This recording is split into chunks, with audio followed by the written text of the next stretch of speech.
professora irrompeu na sala de aula e gritou: "Quem deixou o telefone no banheiro?" O rosto da senhora Kowalski estava roxo, não vermelho, não corado, roxo como se ela estivesse prendendo a respiração por 3 minutos seguidos. Ela bateu a porta com tanta força que o pôster da tabela periódica caiu da parede atrás dela. 28 alunos congelaram no meio da conversa. A sala ficou em silêncio, exceto pelo pôster deslizando pela parede e aterrissando no chão com um baque suave. Ela ficou parada ali, segurando algo na mão, o peito arfando, os olhos examinando cada rosto como se estivesse procurando um alvo específico. Então ela gritou novamente: "Quem deixou o telefone no banheiro?" 4 mãos se levantaram lentamente. A minha era uma delas. Um erro enorme. A senhora Kowalski apontou diretamente para nós com a mão livre. "Vocês 4, levantem-se. Venham aqui agora." Olhei para minha melhor amiga, Destiny, sentada ao meu lado. Ela articulou sem som: "Que diabos?" Mas eu não tinha resposta. Levantei-me com os outros. Jamal da última fila, Alexis, que se sentava perto da janela, e Sophie da frente. Caminhamos em direção à senhora Kowalski como se estivéssemos caminhando para nossos próprios funerais.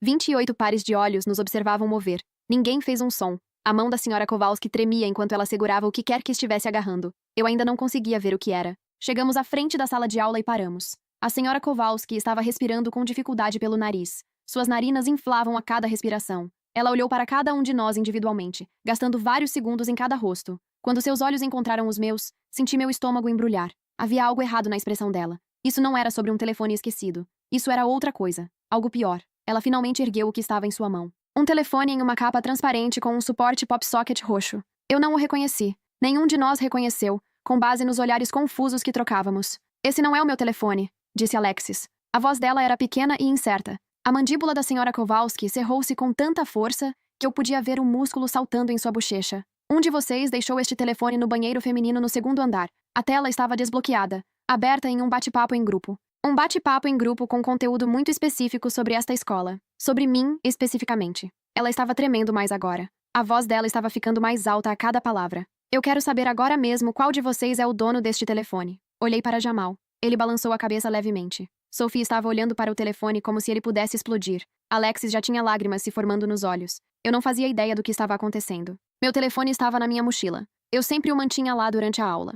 A senhora Kowalski colocou o telefone em sua mesa com um clique seco. A tela ainda estava iluminada. Eu podia ver mensagens de texto, mas não conseguia lê-las de onde estava. Ela cruzou os braços e olhou para nós. "Vou perguntar mais uma vez. De quem é este telefone?" O silêncio se estendeu dolorosamente. Eu podia ouvir alguém tossindo no fundo da sala. O lápis de outra pessoa batendo nervosamente contra a mesa. Alexis falou novamente, sua voz falhando. "Senhora K, juro que não é meu. Meu telefone é preto com uma capa do Batman. A senhora pode verificar minha bolsa." A senhora Kowalski não olhou para ela. Ela manteve os olhos fixos em nós 4 coletivamente, como se fôssemos uma entidade em vez de 4 pessoas separadas. O diretor Davis apareceu na porta. Eu não o tinha ouvido chegar. A senhora Kowalski deve ter ligado para ele antes de invadir nossa sala de aula. Ele parecia desconfortável, transferindo o peso de um pé para o outro. A gravata dele estava ligeiramente torta. Ele limpou a garganta. "Estes 4?" A senhora Kowalski assentiu bruscamente. "Estes 4 todos têm telefones. Um deles deixou este no banheiro com um conteúdo muito perturbador nele." O diretor Davis entrou na sala e fechou a porta atrás de si. O clique da fechadura soou final, como a porta de uma cela se fechando. Todos na turma permaneceram congelados e em silêncio. Aquilo tinha deixado de ser uma aula normal de química de sexta-feira à tarde. O diretor Davis caminhou até a mesa da senhora Kowalski e olhou para o telefone. A expressão dele mudou enquanto lia o que quer que estivesse na tela. Suas sobrancelhas subiram primeiro. Depois sua boca se apertou em uma linha fina. Então seu rosto ficou pálido. Ele olhou para nós 4. "Isso é sério. Muito sério." Ele pegou o telefone com cuidado, segurando-o pelas bordas como se fosse evidência em uma cena de crime. "Precisamos levar vocês 4 para o meu escritório. Tragam suas mochilas. Deixem todo o resto. A senhora Kowalski supervisionará o restante da turma." Minhas mãos tremiam enquanto eu voltava para minha mesa para pegar minha mochila. Destiny agarrou meu pulso quando passei. Ela sussurrou: "O que está acontecendo?" Mas eu apenas balancei a cabeça. Eu não fazia ideia. Nós 4 seguimos o diretor Davis para o corredor. A porta se fechou atrás de nós, e podíamos ouvir a senhora Kowalski se dirigindo aos alunos restantes. A voz dela estava abafada, mas ainda zangada. O diretor Davis andava rápido. Tivemos que quase correr para acompanhá-lo. Ele não olhou para trás. Apenas continuou andando com aquele telefone segurado cuidadosamente na mão. Passamos por salas de aula vazias com professores ainda ensinando. Lições normais de sexta-feira à tarde acontecendo enquanto estávamos sendo levados para a diretoria por algo que não fizemos. Viramos no corredor principal em direção à ala administrativa. Eu podia ver o oficial Barnes parado do lado de fora do escritório do diretor, nosso policial de recursos escolares. Isso estava ficando pior a cada segundo. O oficial Barnes se endireitou quando nos viu aproximando. A mão dele foi instintivamente para o cinto onde seu rádio estava preso. O diretor Davis acenou para ele. "São estes 4. O oficial Barnes abriu a porta do escritório principal e a segurou. Entramos em fila passando por ele. A secretária, Sra. Lin, levantou os olhos do computador e seu sorriso amigável desapareceu quando viu nossos rostos. O diretor Davis nos conduziu passando pela mesa dela para a sala de conferências, aquela que usavam para reuniões sérias, conferências de pais sobre notas baixas, audiências disciplinares. A sala tinha uma mesa longa com 8 cadeiras, um quadro branco em uma parede, uma pequena janela que dava para o estacionamento. O diretor Davis gesticulou para nos sentarmos de um lado da mesa. Sentamos. O oficial Barnes entrou e fechou a porta. Ele ficou perto dela com os braços cruzados. O diretor Davis sentou-se à nossa frente e colocou o telefone na mesa entre nós. A tela tinha escurecido agora. Ele cruzou as mãos e olhou para cada um de nós, um por vez. Preciso que um de vocês seja honesto agora. De quem é este telefone? Todos começamos a falar ao mesmo tempo. Não é meu. Eu não sei de quem é. Meu telefone é diferente. Nunca vi esse telefone antes. O diretor Davis levantou a mão e paramos. Ele pegou seu próprio telefone e começou a digitar, lendo algo, comparando informações. Ele olhou para Jamal primeiro. Jamal, qual é o seu número de telefone? Jamal recitou o número dele. O diretor Davis digitou no telefone misterioso. Esperou. Nada aconteceu. Não é seu. Ele olhou para Alexis. Ela deu o número dela. Ele digitou. Esperou. Nada. Ele passou por Sophie e depois por mim. Nenhum dos nossos números fez o telefone misterioso tocar ou acender. Estávamos dizendo a verdade. Nenhum de nós era dono daquele telefone, mas isso apenas fez o diretor Davis parecer mais confuso e mais preocupado. Ele pegou o telefone e o desbloqueou. A tela acendeu, mostrando aquele bate-papo em grupo que a senhora Kowalski havia mencionado. Ele começou a ler silenciosamente. A expressão dele ficava mais sombria a cada segundo que passava. O oficial Barnes se aproximou para olhar por cima do ombro dele. O rosto dele mudou também. Isso é ruim, disse o oficial Barnes calmamente. O diretor Davis colocou o telefone na mesa e esfregou o rosto com as 2 mãos. Ele parecia exausto de repente. Ok, se nenhum de vocês é dono deste telefone, precisamos descobrir quem é. Este telefone contém planos detalhados sobre trazer uma arma para uma escola. Planos detalhados sobre mirar em professores e alunos específicos. O bate-papo em grupo tem 4 participantes. Um deles deixou este telefone no banheiro. Precisamos identificar todas as 4 pessoas nesse bate-papo imediatamente. Meu sangue gelou. Uma arma? Eles achavam que um de nós estava planejando trazer uma arma para a escola. Isso não era sobre um telefone esquecido ou mensagens inapropriadas. Isso era sobre prevenir algo terrível. Algo como o que aconteceu em outras escolas. O tipo de coisa que você vê no noticiário e pensa que nunca poderia acontecer aqui. Sophie começou a chorar. Soluços fortes que sacudiam todo o corpo dela. Eu não fiz nada. Eu nunca faria. Juro que nunca nem conversei sobre nada assim. Alexis colocou o braço em volta dos ombros de Sophie. O diretor Davis suavizou ligeiramente. Eu acredito em vocês, mas alguém deixou este telefone e precisamos descobrir quem. Oficial Barnes, você pode chamar os outros administradores? Precisamos começar a retirar alunos que possam estar conectados a isso. O oficial Barnes pegou seu rádio e saiu para o corredor. Eu podia ouvi-lo falando em tons baixos e urgentes. Códigos que eu não entendia. Solicitando reforço.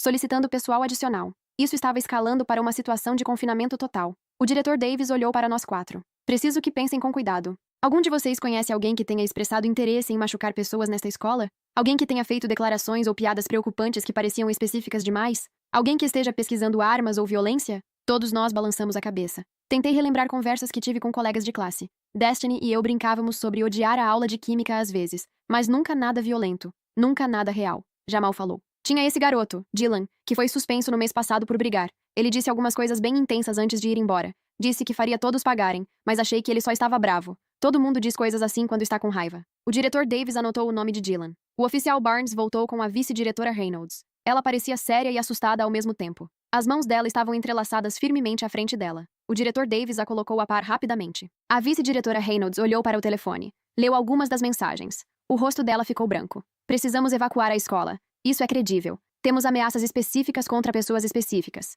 Precisamos chamar a polícia. Não apenas o oficial Barnes. Polícia de verdade. Detetives. Talvez o FBI. O diretor Davis já estava pegando o telefone do escritório. Isso tinha ido de sério para catastrófico em segundos. Nós 4 ficamos sentados lá vendo os adultos entrarem em pânico ao nosso redor. O anúncio veio pelo sistema de som 3 minutos depois. Atenção a todos os funcionários e alunos. Estamos implementando um confinamento modificado imediato. Todos os alunos permaneçam nas salas de aula atuais. Todos os professores tranquem as portas e afastem os alunos das janelas. Isto não é uma simulação. Repito, isto não é uma simulação. Eu podia ouvir o clique quando o sistema de som desligou. Depois silêncio. Depois o som distante de portas batendo por todo o prédio. Estávamos presos na sala de conferências enquanto a escola inteira entrava em modo de emergência. Sophie ainda estava chorando. Alexis parecia que ia vomitar. Jamal estava com a cabeça nas mãos. Eu apenas fiquei sentada lá me sentindo anestesiada. Esta manhã, acordei pensando no teste de química que deveríamos ter. Agora, eu estava sentada em uma sala de conferências enquanto a escola entrava em confinamento por causa de um telefone que não era meu.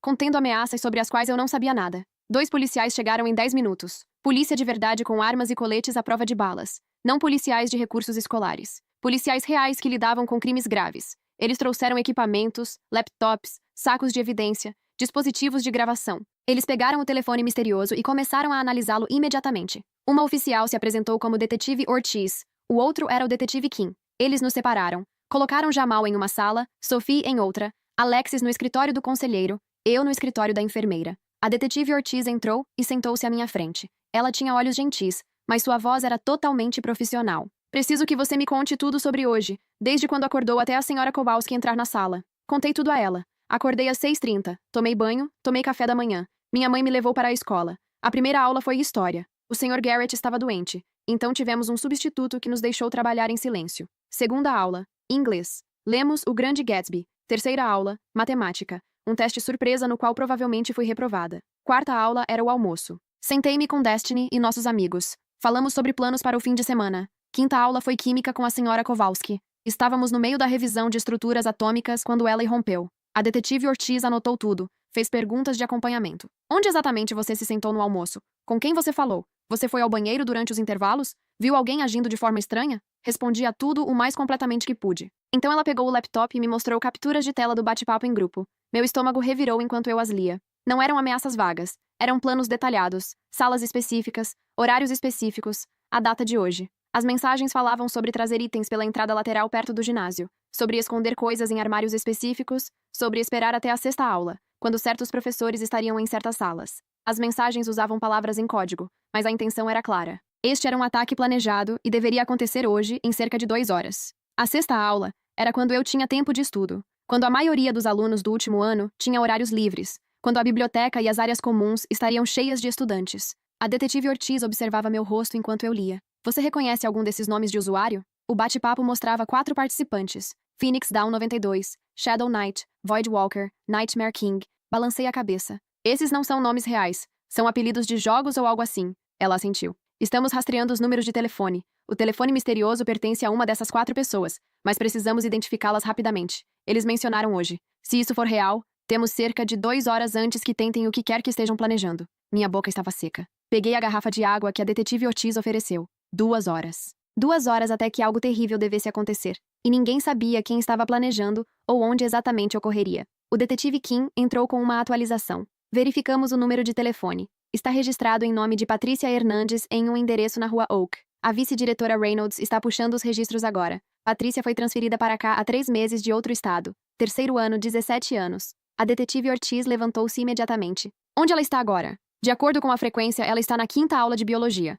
Sala 203. O detetive Kim já estava se movendo. Eu podia ouvi-lo no rádio chamando reforço, enviando policiais para a sala 203. Fiquei sentada lá processando o que acabara de ouvir. Patrícia Hernandes. Eu conhecia esse nome. Ela estava na minha aula de história no primeiro horário. Garota quieta que sempre sentava no fundo, usava moletons grandes, nunca falava com ninguém. Eu nunca tinha pensado 2 vezes sobre ela. A vice-diretora Reynolds entrou correndo com o arquivo de Patrícia. A detetive Ortiz folheou-o. Múltiplas transferências de escola, problemas disciplinares em suas escolas anteriores, brigas, linguagem ameaçadora, uma redação preocupante que foi sinalizada por um professor, mas nunca verificada. Bandeiras vermelhas por toda parte. Como isso passou despercebido? A vice-diretora Reynolds parecia devastada. Fazemos entrevistas de admissão, mas não estamos equipados para fazer verificações profundas de antecedentes em cada aluno transferido. Temos centenas de crianças e recursos limitados. A detetive Ortiz não respondeu. Ela já estava lendo os registros de Patrícia, procurando conexões, procurando as outras 3 pessoas naquele bate-papo em grupo, procurando qualquer coisa que pudesse dizer a eles o que estava planejado e como impedir. Meu telefone vibrou no bolso. Eu tinha esquecido que estava com ele. A detetive Ortiz assentiu para que eu pudesse verificar. Era Destiny. Múltiplas mensagens perguntando se eu estava bem, perguntando o que estava acontecendo. A escola inteira estava em confinamento, e os rumores estavam se espalhando. Alguns alunos achavam que já havia um atirador ativo, outros achavam que era apenas uma simulação. Ninguém sabia a verdade. Respondi que estava bem, que explicaria depois. A detetive Ortiz pegou meu telefone gentilmente. Preciso verificar suas mensagens. Ter certeza de que você não está conectada a isso. Desbloqueei e entreguei. Ela rolou pelas minhas mensagens, minhas redes sociais, minhas fotos. Não encontrou nada porque não havia nada para encontrar. Ela devolveu. Você está limpa, mas precisa ficar aqui até resolvermos isso. O oficial Barnes entrou com Sophie, Alexis e Jamal. Todos tinham sido liberados também. Sentamos juntos no escritório da enfermeira enquanto o caos se desenrolava ao nosso redor. A polícia estava revistando o armário de Patrícia. revistando o carro dela no estacionamento, revistando a sala 203, onde ela deveria estar, mas Patrícia não estava lá. De acordo com seu professor de biologia, Patrícia tinha pedido um passe para o banheiro 15 minutos antes de a senhora Kowalski encontrar o telefone. Ela nunca voltou. Patrícia estava em algum lugar no prédio ou já tinha ido embora. Com a escola em confinamento, ninguém podia entrar ou sair. Se ela ainda estivesse aqui, eles a encontrariam. Mas se ela tivesse saído antes do confinamento, ela tinha ido embora, e poderia estar voltando com o que quer que tivesse planejado trazer. O rádio do detetive Kim chiou. Todas as unidades. Veículo suspeito identificado no estacionamento. Placa corresponde ao registro. Sedã Toyota azul. Porta-malas está aberto. Porta-malas está vazio. Repito, porta-malas está aberto e vazio. O que quer que ela tenha trazido já está dentro do prédio. A sala ficou em silêncio. Porta-malas vazio significava que Patrícia já havia movido quaisquer itens que trouxera para dentro da escola. As armas ou materiais mencionados no bate-papo em grupo estavam em algum lugar neste prédio agora. O diretor Davis entrou no sistema de som novamente. Todos os funcionários protejam todos os alunos imediatamente. A polícia está conduzindo uma busca sala por sala. Ninguém se move. Ninguém abre portas. Fiquem onde estão. A voz dele estava tremendo. Alexis agarrou minha mão. Podemos morrer hoje. Ela disse isso de forma tão prática, como se estivesse comentando sobre o tempo. Podíamos realmente morrer porque alguma garota que nem conhecíamos decidiu fazer algo terrível, e nós apenas estávamos no mesmo prédio. Sophie estava chorando novamente. Jamal parecia com raiva. A mandíbula dele estava cerrada e as mãos fechadas em punhos. Isso é insano. Só estamos tentando ir à escola. Só estamos tentando aprender química e ir para casa e viver nossas vidas. Por que isso continua acontecendo? Ninguém respondeu porque não havia resposta. Isso era a América. Era assim que a escola parecia agora. Simulações de confinamento, detectores de metal, treinamento para atirador ativo, mochilas transparentes, medo. A detetive Ortiz recebeu uma ligação. Ela ouviu e o rosto dela mudou. Ok. Sim, movam-se com cuidado. Não engajem até que tenhamos todos contabilizados. Ela desligou e olhou para o oficial Barnes. Encontraram algo no armário 138. É o armário da Patrícia. O oficial Barnes saiu imediatamente. Podíamos ouvir os passos dele correndo pelo corredor.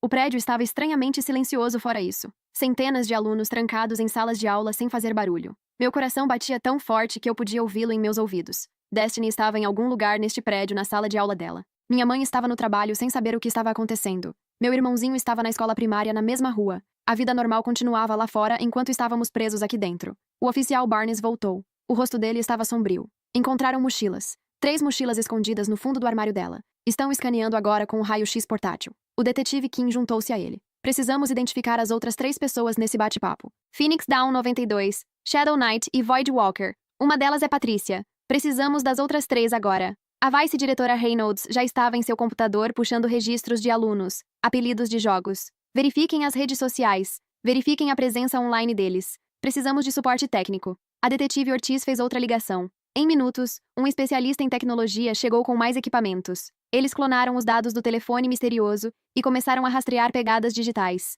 O especialista em tecnologia trabalhava rápido, dedos voando sobre o teclado. Múltiplas telas abertas mostrando diferentes bancos de dados e plataformas de mídia social. Encontrei um. Phoenix Down 92 é Patrícia Hernandes, seu antigo apelido no Instagram antes de ela excluir a conta. Isso confirma que ela faz parte deste grupo, ainda rastreando os outros 3. O detetive Kim olhou para a vice-diretora Reynolds. Puxe os registros de frequência. Quem mais está faltando na aula agora? Ela puxou os dados. Mais 3 alunos não foram contabilizados. Dylan Foster, o garoto que Jamal mencionou que foi suspenso. Aparentemente, ele foi autorizado a voltar esta semana. Naomi Chen. Espere, esse nome estava proibido. Naomi Brooks e Trevor King. 3 alunos desaparecidos além de Patrícia. 4 pessoas no total. O número exato no bate-papo em grupo. O detetive Kim pediu pelo rádio verificações imediatas de localização de todos os 3. Dylan Foster foi encontrado na biblioteca. Ele esteve lá o tempo todo trabalhando em um projeto. Os oficiais o levaram sob custódia de qualquer maneira. O questionaram, revistaram a bolsa dele, não encontraram nada. O telefone dele mostrou que ele não fazia parte do bate-papo em grupo. Errado. Dylan, aparentemente Trevor King foi localizado no ginásio. Ele tinha um tornozelo machucado e estava fora da aula, também liberado rapidamente. Os registros telefônicos dele mostraram que ele não estava envolvido. Isso deixava Naomi Brooks. Ninguém conseguia encontrá-la. Sua última localização conhecida foi a 3ª aula de matemática. Ela tinha pedido um passe para o banheiro e nunca retornou. 2 garotas desaparecidas, Patrícia e Naomi. 2 membros do bate-papo em grupo não contabilizados. 2 pessoas em algum lugar neste prédio com armas em potencial. O especialista em tecnologia abriu as redes sociais de Naomi. As contas dela ainda estavam ativas. Postagens recentes mostravam conteúdo preocupante, imagens sombrias, letras de músicas violentas, fotos com legendas sobre vingança e justiça e fazer as pessoas pagarem. Capturas de tela mostravam que ela estava no bate-papo em grupo. O apelido dela era Shadow Knight. A detetive Ortiz estudou as fotos. Naomi tinha sido intimidada severamente. Múltiplos relatórios arquivados na escola no último ano. Relatórios que foram documentados, mas nunca pareceram resultar em consequências sérias para os agressores. Caso clássico de falha sistêmica. Alunos denunciando abuso. Administração reconhecendo. Nada mudando. Bullying continuando até a vítima explodir. Todos já tínhamos ouvido essa história antes. Escola diferente. Mesmo padrão. O sistema de som ganhou vida. Naomi Brooks e Patrícia Hernandes. Aqui é o diretor Davis. Sabemos que vocês podem ouvir isso. Lemos suas mensagens. Entendemos que vocês estão magoadas e com raiva, mas este não é o caminho. Por favor, venham ao escritório principal. Queremos conversar. Queremos ajudar. Ninguém vai machucar vocês. Por favor. O desespero na voz dele era doloroso de ouvir. 30 segundos de silêncio. Então o sistema de som desligou. Nenhuma resposta. O detetive Kim balançou a cabeça. Elas não vêm. Elas planejaram isso com muito cuidado. Elas não vão simplesmente desistir agora. Precisamos encontrá-las antes da sexta aula. Antes que o que quer que planejem fazer realmente aconteça. Eles tinham 45 minutos até a sexta aula começar. A polícia estava conduzindo buscas sala por sala, movendo-se cuidadosamente pelo prédio, verificando cada sala de aula, banheiro, armário e espaço de armazenamento. A escola era grande, 3 andares, 75 salas. Isso levaria tempo. Eles poderiam não ter. O especialista em tecnologia fez uma descoberta. Encontrei os outros 2 membros do bate-papo. Void Walker é Marcus Lowe. Nightmare King é Caleb Washington. Ambos do último ano, ambos têm histórico com Naomi. Marcus foi um de seus principais agressores. Caleb espalhou rumores sobre ela no ano passado que a deixaram ostracizada. A detetive Ortiz parecia confusa. Espere, as vítimas estão no bate-papo em grupo. Isso não faz sentido. A menos que isso não fosse sobre elas atacarem a escola. Talvez fosse sobre elas planejarem outra coisa. Ela puxou as mensagens novamente, leu-as com mais atenção desta vez. O rosto dela mudou. Ah, não. Isso não é sobre elas serem as agressoras. Isso é sobre elas serem os alvos. Patrícia e Naomi estão planejando atacar Marcus e Caleb especificamente. As mensagens não estão planejando um tiroteio em massa. Elas estão planejando uma vingança direcionada durante a sexta aula, quando Marcus e Caleb estarão ambos na biblioteca. É por isso que mencionaram horários e locais específicos. Elas estão caçando 2 pessoas, não tentando machucar todo mundo. Estamos tratando isso como uma ameaça de tiroteio escolar. É uma conspiração de assassinato. 2 garotas planejando matar seus agressores durante a sexta aula, enquanto a escola está cheia de testemunhas. Ousado, desesperado e específico. O detetive Kim pediu imediatamente pelo rádio a localização de Marcus e Caleb. Marcus Lowe está na sala 305, literatura inglesa. Caleb Washington está na sala 218, física. Mandem unidades para ambas as salas agora. Extraiam-nos silenciosamente. Tragam-nos para o escritório. Não causem pânico. Em minutos, ambos os garotos estavam sendo escoltados pelo corredor por policiais. Eles pareciam aterrorizados e confusos. Foram trazidos para a sala de conferências, ambos alegando que não faziam ideia do que se tratava. A detetive Ortiz mostrou-lhes as mensagens. Ambos os garotos ficaram pálidos. Marcus começou a chorar imediatamente. Sinto muito. Eu sei que fui malvado com a Naomi, mas parei meses atrás. Eu pedi desculpas. Pensei que estivéssemos bem. Caleb parecia doente. Nunca pensei que ela realmente quisesse nos matar. As mensagens eram explícitas. Patrícia e Naomi haviam passado semanas planejando exatamente como teriam acesso a Marcus e Caleb durante a sexta aula. A biblioteca tinha pontos cegos onde as câmeras de segurança não alcançavam. Elas planejavam encurralá-los lá, usar armas que trouxeram, fazer parecer legítima defesa. Inicialmente, as mensagens mostravam pesquisas sobre como evitar ser pego, como alegar que estavam se defendendo, como manipular as consequências. Essas não eram adolescentes impulsivas e raivosas. Eram 2 garotas que tinham sido empurradas tão longe que se tornaram predadoras calculistas. O sistema falhou com elas quando denunciaram o bullying. Agora elas estavam tomando a justiça em suas próprias mãos. O detetive Kim tomou uma decisão. O confinamento continua. Marcus e Caleb ficam aqui sob proteção. Encontramos Patrícia e Naomi antes que a sexta aula comece. Temos 30 minutos. Todos os oficiais disponíveis varram o prédio. Unidades caninas estão a caminho para ajudar a localizar quaisquer armas que elas tenham escondido. Ninguém se machuca hoje. Nem os alvos, nem as garotas. Ninguém. Ele passou as ordens pelo rádio. Podíamos ouvir botas correndo pelos corredores, portas abrindo e fechando, comandos sendo gritados. O prédio inteiro estava sendo revirado, procurando por 2 adolescentes que decidiram que o assassinato era sua única opção. Senti-me enjoada. Não porque eu tolerasse o que elas estavam planejando, mas porque eu entendia como elas tinham chegado aqui. Quantas vezes seus pedidos de ajuda foram ignorados? Sophie falou calmamente. Eu conhecia a Naomi. Tivemos aula de arte juntas no ano passado. Ela me contou sobre o bullying, sobre o Marcus e seus amigos, sobre o Caleb espalhando aqueles rumores. Ela disse que tinha denunciado, mas nada aconteceu. Ela parou de vir para a arte eventualmente. Simplesmente parou de aparecer. Tentei mandar mensagem para ela, mas ela nunca respondeu. Eu deveria ter feito mais. A detetive Ortiz colocou a mão no ombro de Sophie. Isso não é culpa sua. Os adultos falharam com ela. O sistema falhou com ela. Você era apenas outra aluna tentando sobreviver. Sophie chorou mais forte. Mas eu poderia ter sido amiga dela. Eu poderia ter defendido ela. Eu poderia ter feito algo. Agora ela está em algum lugar neste prédio com uma arma planejando matar pessoas. Todos nós poderíamos ter feito algo. Essa era a verdade que ninguém queria dizer. As unidades caninas chegaram. Pastores alemães treinados para detectar armas e explosivos. Eles começaram no terceiro andar e desceram. Em 10 minutos, encontraram algo. Armário de armazenamento no segundo andar, perto da ala de ciências. Os oficiais entraram com cuidado. Encontraram 2 mochilas escondidas atrás de materiais de limpeza. Uma continha 2 facas de cozinha, grandes facas de chefe embrulhadas em toalhas. A outra continha um martelo e corda. Não armas de fogo, não bombas. Armas simples que podiam ser obtidas em qualquer casa. Armas que mostravam que isso era pessoal, de curto alcance. Violência íntima. Elas queriam olhar Marcus e Caleb nos olhos quando os machucassem. Isso era sobre fazê-los sentir a dor que haviam causado, sobre equilibrar balanças que ninguém mais equilibraria. Mas encontrar as armas não significava encontrar as garotas. Patrícia e Naomi ainda estavam em algum lugar no prédio. Os cães continuaram procurando. Os oficiais continuaram liberando salas. A sexta aula estava a 10 minutos de distância. Os alunos estavam ficando inquietos em salas de aula trancadas. Os professores estavam lutando para mantê-los calmos. Telefones vibravam com mensagens de pais que tinham ouvido falar sobre o confinamento. As redes sociais estavam explodindo com especulações. Vans de notícias estavam aparecendo do lado de fora. Isso estava se tornando um evento midiático. Outra escola. Outra crise. Outra falha dos sistemas destinados a proteger as crianças.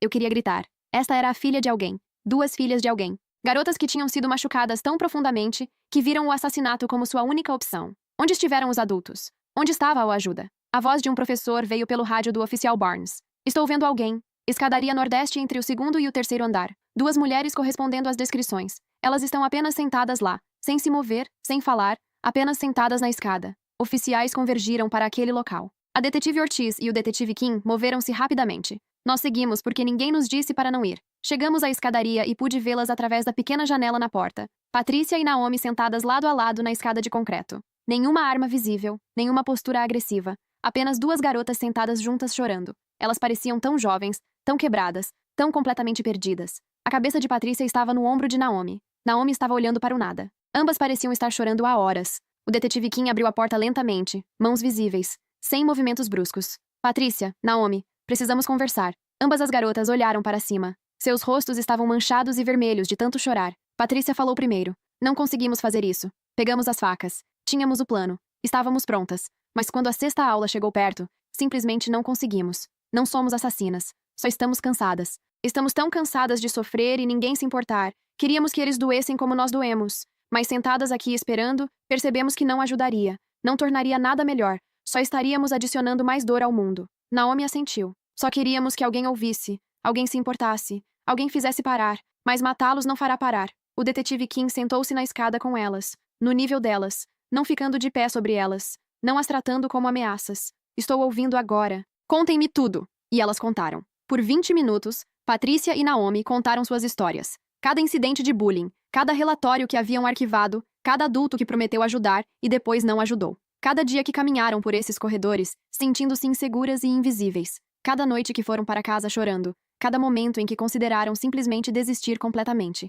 A dor transbordou delas como água de uma represa quebrada. Anos de trauma acumulado, raiva e mágoa. O detetive Kim ouviu tudo. Tomou notas, fez perguntas, tratou-as como seres humanos em vez de ameaças. Outros oficiais mantiveram distância. Armas foram sacadas, mas abaixadas. Ninguém queria escalar. Essas garotas não eram mais perigosas. Elas nunca tinham sido realmente perigosas. Elas estavam desesperadas. A detetive Ortiz chamou conselheiros e assistentes sociais. Pediu transporte de saúde mental apropriado em vez de prisão. Essas garotas precisavam de ajuda, não de algemas. Quando Patrícia e Naomi finalmente terminaram de falar, levantaram-se voluntariamente, saíram da escadaria com as mãos visíveis, renderam-se pacificamente. Foram levadas para salas separadas para falar com conselheiros. Não presas, não acusadas ainda, apenas levadas para um lugar seguro onde pudessem ser avaliadas e ajudadas. As armas foram recuperadas. O confinamento foi suspenso. Os alunos foram liberados de volta aos horários normais, mas nada parecia normal mais. Marcus e Caleb foram mantidos no escritório. Eles tinham ouvido o suficiente das histórias de Patrícia e Naomi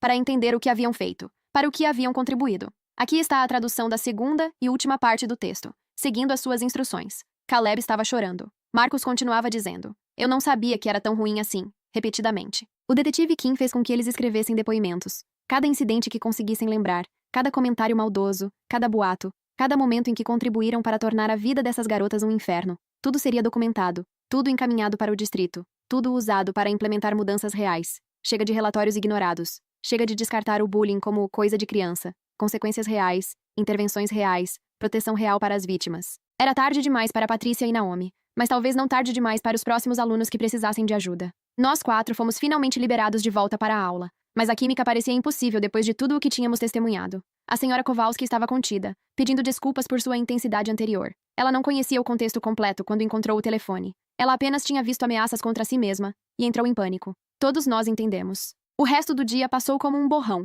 Destiny me encontrou depois da escola, me abraçou tão forte que eu não conseguia respirar. Eu soube o que aconteceu. Você está bem? Eu não estava bem. Nenhum de nós estava bem, mas estávamos vivos. Patrícia e Naomi tinham escolhido a vida em vez da vingança no último momento. Elas tinham escolhido pedir ajuda em vez de causar danos. Isso tinha que significar alguma coisa. Isso tinha que valer de alguma coisa. A cobertura do noticiário naquela noite focou no confinamento, nas armas encontradas, na trama frustrada, mas eles perderam a verdadeira história. 2 garotas levadas ao limite por falha sistêmica, por adultos que não as protegeram, por uma cultura escolar que tolerou o bullying até criar monstros. Patrícia e Naomi foram hospitalizadas para avaliação psiquiátrica. Elas enfrentariam consequências legais, eventualmente, mas o promotor de justiça concordou com tratamento, em vez de processo judicial. Marcos e Caleb foram suspensos aguardando investigação. Suas inscrições para a faculdade registrariam a suspensão. Seus futuros foram impactados, não destruídos, mas marcados. O conselho escolar realizou reuniões de emergência sobre políticas anti-bullying, sobre melhores sistemas de intervenção, sobre realmente ouvir quando os alunos denunciam abusos. A mudança veio das cinzas do que quase aconteceu.